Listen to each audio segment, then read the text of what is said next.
Welcome to the Integration Station. I'm Ashley Michaud, your coach. It's all happening.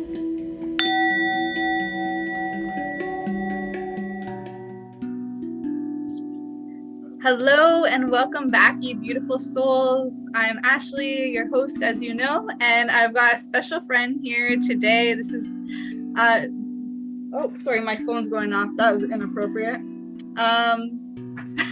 My special guest today, who does not need any interruptions, but a great introduction, is the Grateful Shaman, James Hin. And, we have been in contact for a long time now, just following each other's journey, mutual referrals, because you're doing retreats and integration work, and I'm very much in the same kind of space when it comes to integration and coaching. So, we just had a lot in common, and I wanted to have him on here just to share a bit of what retreats look like, and talk about psychedelics, talk about the frogs and the fungi and the plant medicines that are out there. So yeah, without further ado, I'll pass over to James and he can introduce himself, and then we'll of course dig into some fun stuff along the way.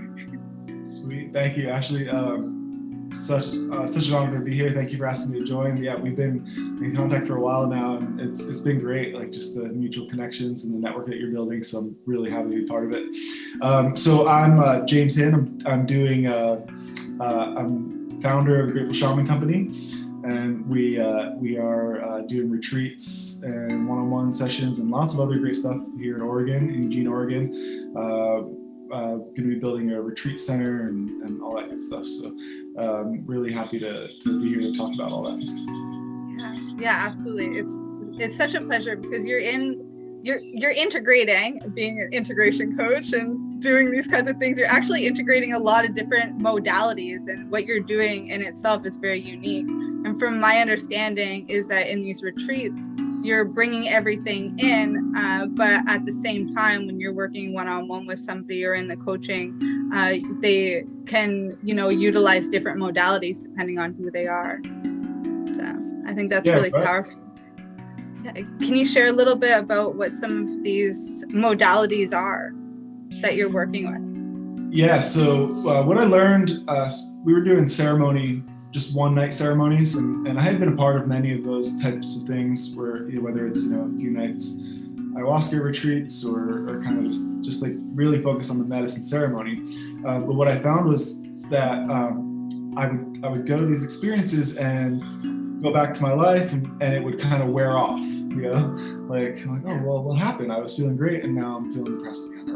And I realized that integration was the missing piece.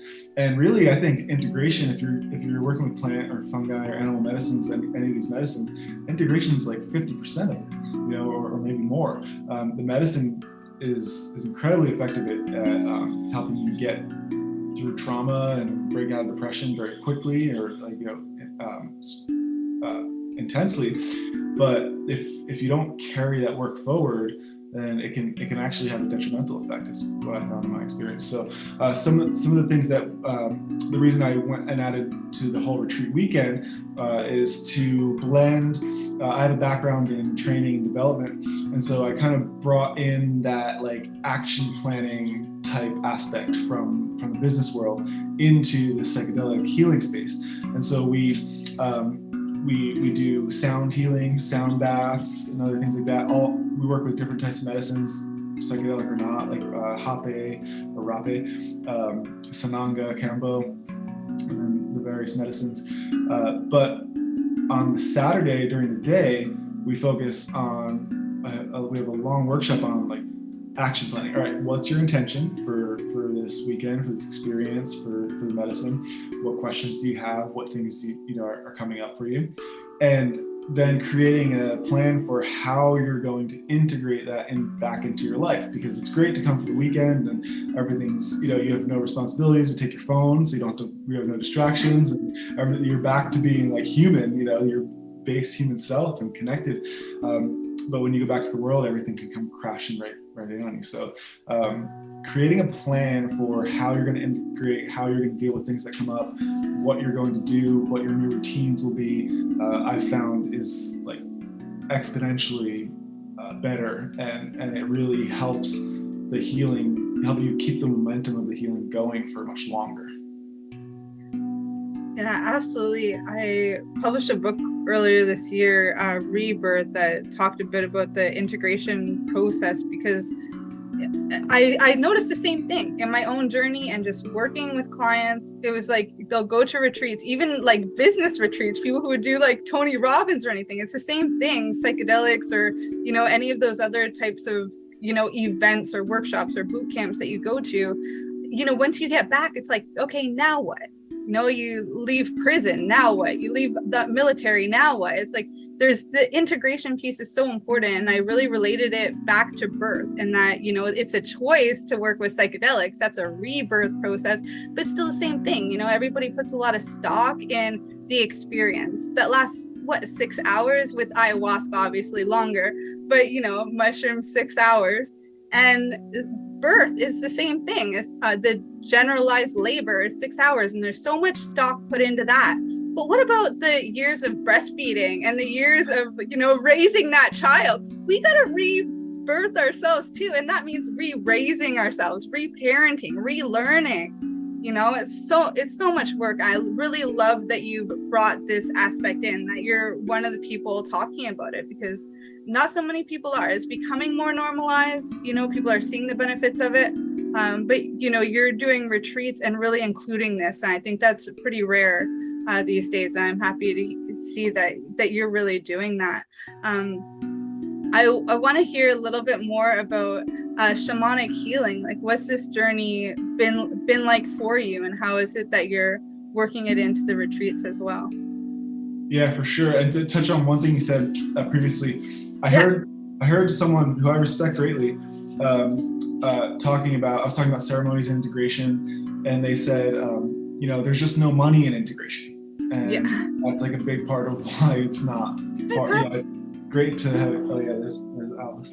It's great to have a huge ceremony and make money off of it, but then, like, you know, the integration afterwards, it can really, you know, it's not a lot of people can afford to pay a therapist or integration coach with, you know, or whatever. So I think creating community, right? It's like last night we had an integration group. There's 14 people there, 15 including me, and so having that community support is so important, and that's how we evolved. Almost all of our history, we were in shamanic communities that support each other with birth. You know, like the birth mother would, you know, have a baby and then needed rest. So there would be other women in the community that would breastfeed the baby, right? Because they would help. It would have a whole community. It takes a village, right? And so that's going into the shamanic aspect of it.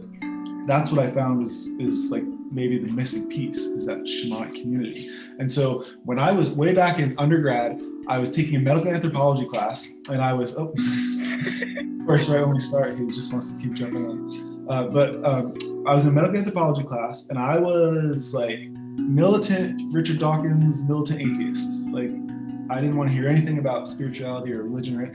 And this woman walks in. She was a shaman. And before she became a shaman, or before she knew she was a shaman, she was an astrophysicist. And I was like, oh, okay, you know, really cool. I'll listen to you, you know? Yeah. And so she said that, you know, she realized that she needed that training in this life to be able to like buy into the shamanic state of consciousness and the healing modalities, etc. And so that really had a huge impact on me. And I went and saw her, and I had a session with her, and it profoundly affected me. And it wasn't for a few years until I actually started practicing. But once I started practicing the shamanic journey work, I realized, like, you know, that's some of the most powerful experiences that I've had, you know, with no medicine at all. And many cultures around the world use the drum or the rattle to go into that altered state of consciousness. And it was actually like minority were using psychedelics. And so that really piqued my interest too. I was like, how can you get into like altered state of consciousness with just a drum? And I started studying Michael Harner's work, you know, The Way of the Shaman, and then watching, you know, some YouTube videos with him. And the way I've integrated it is every one-on-one session I do, we start with shamanic journey. And so we'll do, you know, we'll open open up the 4 directions, and we'll do the different sage and herbs and things. Do a little breath work, and then I'll go into the shamanic state of consciousness and bring back whatever message, whatever intention that we need for the session. And I found that in the sessions that I do that, at first I wasn't doing it because I was like, oh, well, they're just interested in mushrooms. They're not like buying into the shamanic side. But once I started integrating together, it would give us like a really great intention and like path for the session to unfold. And it would we do spirit animal retrievals and soul retrievals and things like that, and so blending the shamanic work with the psilocybin or with whatever medicine we're using, I think is really important, because we can't ignore the energetic side of that. We can't ignore the deep shamanic history of these medicines being used and shamanism as a healing modality.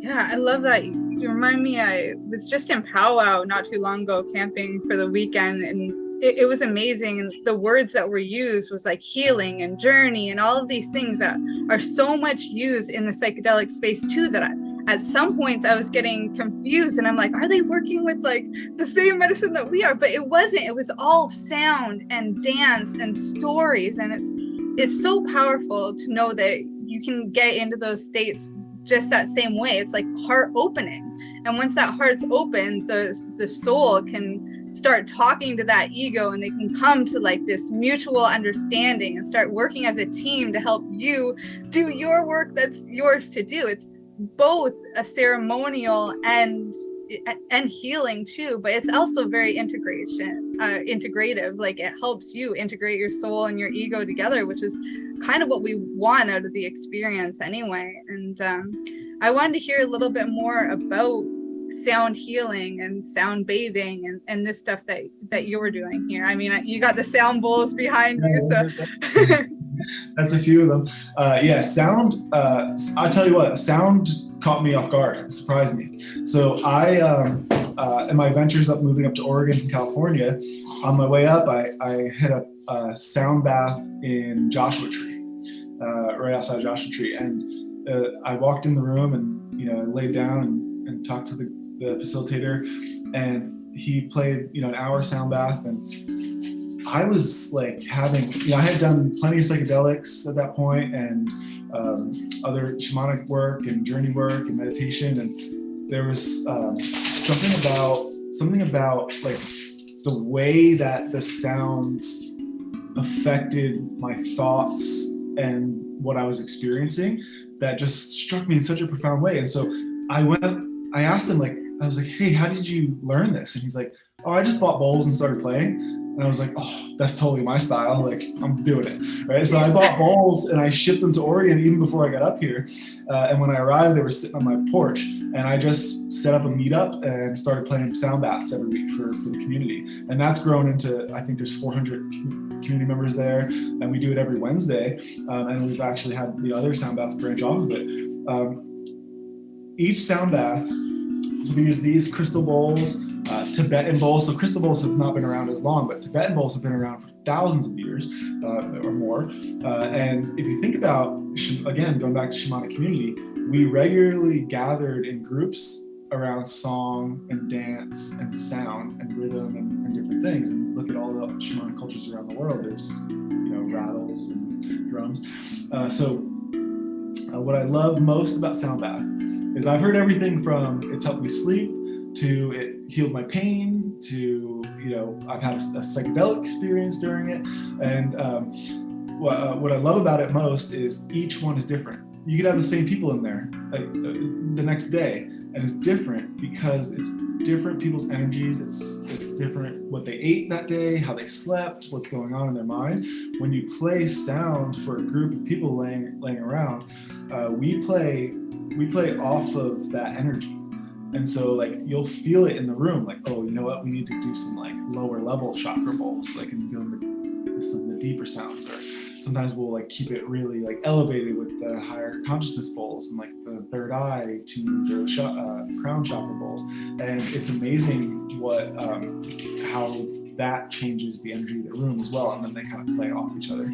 And so once you add psychedelics into the mix, it's even like more profound. But yeah, we've been running sound baths every week, at least one a week since last July. And again, like it really caught me off guard how profound it can really be for people. Yeah, I was exposed to them like actually in a, what's that called, like a new age shop, just the small ones, and then I had some gifted to me shortly after. And at first I was just using them, oh, I'm gonna put my crystals in there and do it, or I'm gonna put it on the body of whoever I'm giving Reiki to, and do that and help change that, like the vibration inside, raise it up, you know, these little things. But then in the group setting, it is like, it's so profound. It really does just bring all of the energies together in oneness and unity. It's really powerful stuff, and I'm happy to hear that it's all growing. For anybody that's on the show now, are they able to access that, or you? How would they do that? Yeah, so they're in person here in Oregon, in Eugene, and I've talked with some people about trying to stream them. But like you just mentioned, the energy of the room is so much a part of it. It's kind of hard to get that via video. But yeah, so our Instagram and website, GratefulShamanCompany.com, or Grateful Shaman Company on Instagram is a great way to. That's where I announce all the events and things like that. And our meetup page is right now like our calendar, but working on making that more accessible as well. And I think like same thing with ceremony.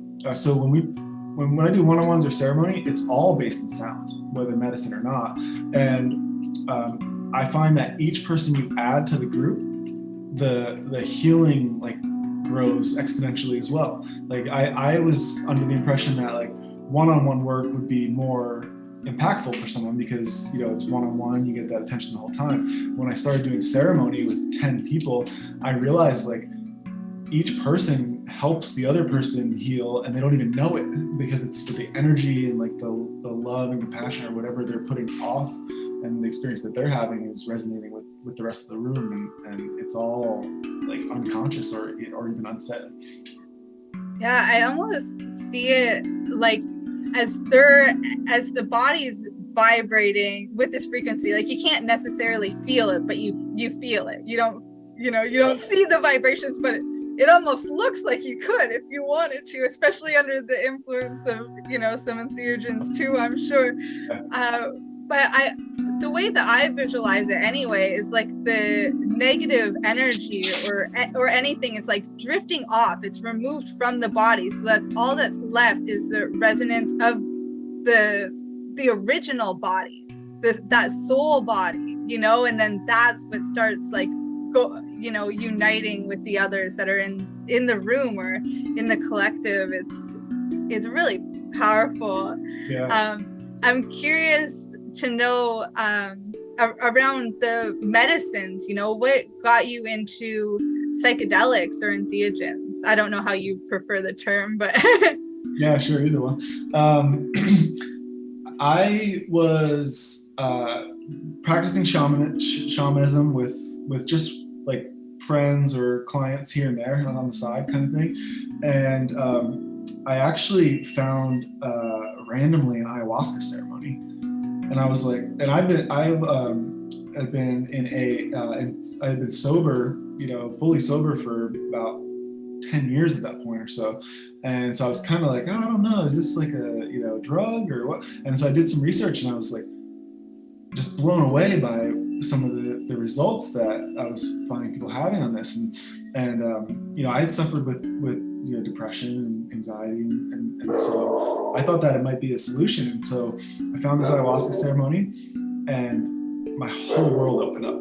Like I didn't even have a psychedelic experience. Like I just kind of laid there for 2 nights, like just thinking, and in a different way. And I saw my life in a different way. And I was expecting to see colors and like be transported into some other universe. And in 2 nights, I just kind of like, but something completely shifted and changed in me. And I, you know, pursued multiple ayahuasca ceremonies after that, and then I was introduced to psilocybin and microdosing. And microdosing is when I started thinking like, all right, I think this is something that I want to offer to my clients. And so I was actually doing a personal like friend experience with one of my friends who I had been practicing shamanism on like over and over again, and to try to like, you know, hone my craft. We did mushrooms together, and it turned into like a one-on-one session where I actually had bought a sound bowl that day, my first ever sound bowl. It was just this little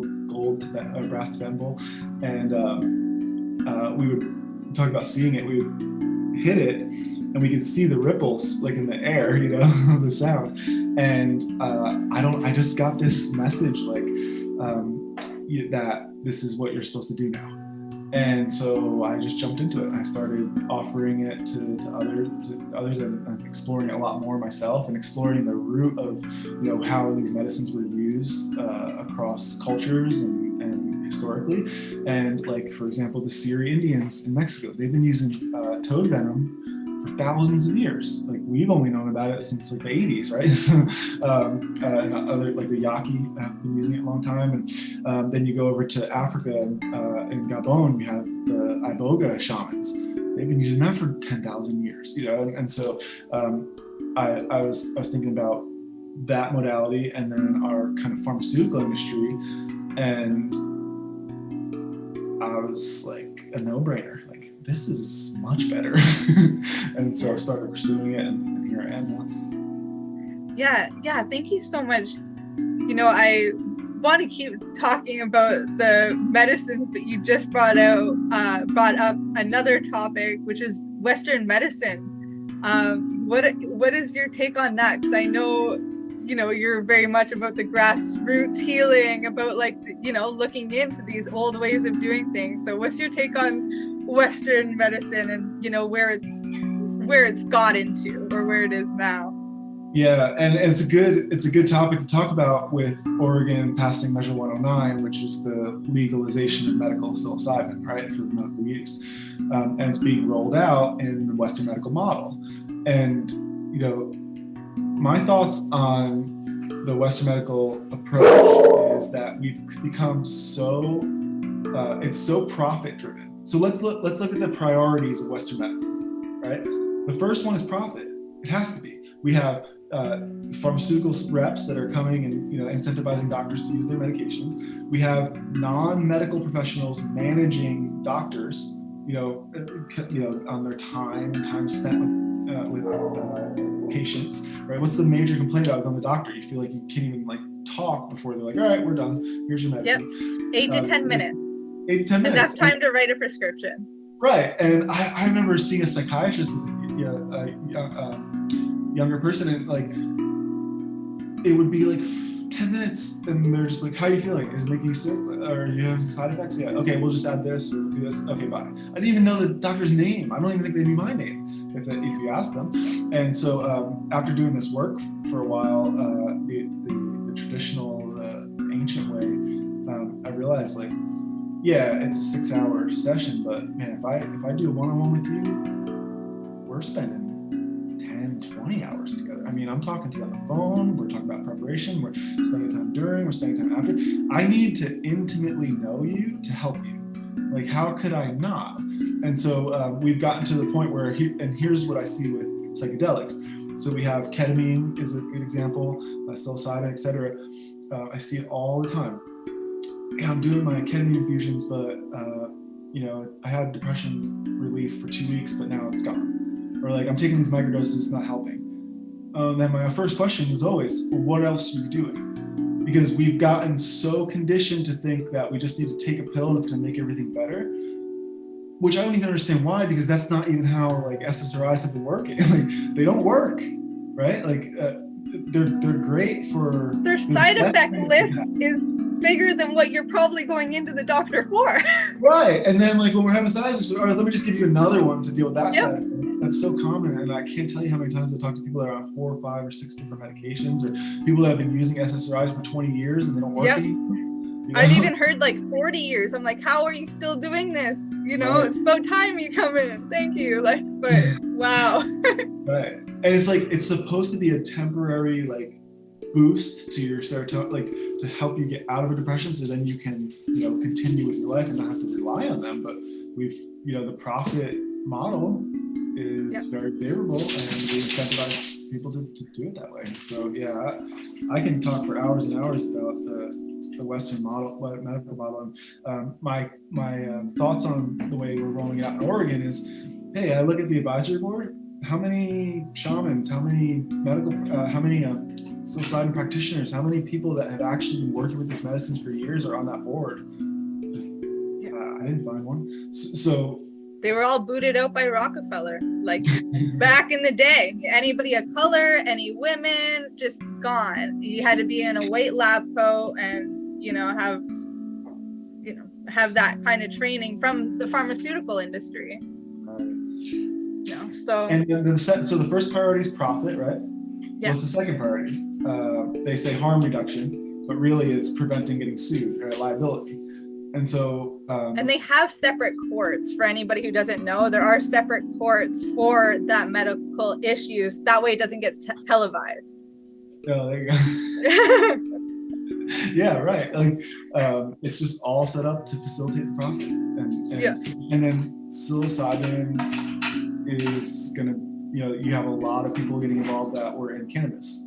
Venture capitalist firms that want to make billions of dollars off of psilocybin. And that's not good for me. The more you give access to these medicines to people, the better, right? But I think the profit-driven approach is missing so much. Yes, come back to the grassroots then, like growing the grass yourself, going in deep into the Amazon, finding the Sappho frog, or, the teachers that are there. Yeah, like the plants and fungi, they are teachers, but there are tons of teachers that have been there and been passing down this knowledge generation after generation too, that, and some of it's like through food, and some of it is through dance, or, there's tons of it available to us. I think with today's culture, so much is forgotten, so much is dismissed, so much is, frowned upon or demonized. But like, I don't know if you saw, but Fantastic Fungi is under the occult section on Netflix. Okay, it's not under food. It's not under health. It's under occult. And so it's like telling our origin story, and it's under occult. Well, I just spent a few weeks with the Seri Indians in the Sonoran Desert, which was amazing. There's a lot of great people working with them and trying to help them down there, and they've been, like I said, working with the Bufalvarius toad medicine for a long time. What I noticed with them was, especially the elders and even the kids, they just they have no problem just sitting still and talking and socializing and living life. And so when I tell people hey, 15 minutes meditation a day, and they're like, oh, I can't do that. Almost all of our human history, we could sit for hours and hours and hours without even noticing. And so now we've gotten to a point where we're so distracted that we can't even sit still for a few minutes. It's really no wonder that we have the rates of depression and anxiety that we do, right? Yeah. Not to mention the ADD and stuff that you see on Instagram, where everything's so fast. Right. But, yeah. So, James, we got about 5 minutes or so left on the clock here, and then, I want to know, I guess, from you, other than how everybody can contact you, but if I was to give you a dandelion right now to make a wish, what would that wish be? What would you want, in this field or for humanity? I think it would be, sorry, puppy. It's okay. I think it would be having people educated about shamanism, or understand or connected back to shamanism, because we all came from shamans. We all came from shamanic communities. And if you look at, I forget his name, but there's a great book called The Depression Cure. and he looked at indigenous tribes and why there's such low rates of depression and cancer and all that stuff. And it was because of the factors of shamanic community. And so I saw recently a podcast say that they have a no shaman policy because they don't believe that people that call themselves shamans or that are shamans are like legit, right? You can't call yourself, if you call yourself a shaman, you're not, blah, blah, blah, all that stuff. And this idea that shamans are only now born in indigenous tribes, and if you're born in New Jersey, you can't be a shaman. But what I have this theory that like people with mental illness, schizophrenics, bipolar, etc., are shamans and they just don't know it. They weren't born in a culture that can facilitate their gifts or their calling or their purpose. And so I wish that everybody would actually learn and try to understand about shamanism and the fact that it's the oldest belief system that we've had, and it's been the reason we've survived this long, and we've gotten so far away of it for such a short time. Looking at the roots of all religions come from shamanism as well, etc. So yeah, it would definitely be that, like, understanding of what shamanism is, and that it's not black magic, and it's not a cult, it's not like dangerous. It's who we are, and that's based on community, and then meditation, and really just the spiritual nature of illness. Yeah. Thank you for that. Terence McKenna, for anybody who's listening to this, if you just Google Terence McKenna and schizophrenia, shamanism and schizophrenia, I think if you look up those two things together with his name, there are speeches among speeches around this topic that were really influential, for people with mental illness in my own life, to just see like there's been a lot of oppression here, and it's good to do this research. So that's a good place to start for anybody, and then go on and go down your own rabbit holes afterwards. And Michael Harner, The Way of the Shaman is like, you mentioned that book too. That's a really good place to start too.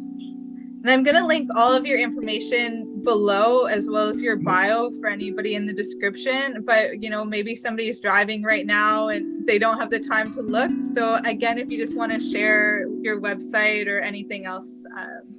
Oh, cool. Thank you. Yeah. So Grateful Shaman Company is Instagram. You can find it on Instagram or Google it. You'll find our website, gratefulshamancompany.com. Based in Eugene here, doing retreat weekends, ceremonies every month. Trying to increase the frequency of that, trying to attract people from out of the state to come in.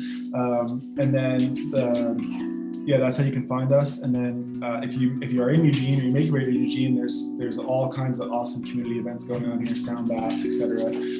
And so, if you're interested, I also do like virtual sessions with Shamanic Journey and integration support, etc. And so, Grateful Shaman Company, Google that, and then you'll find us. Yeah.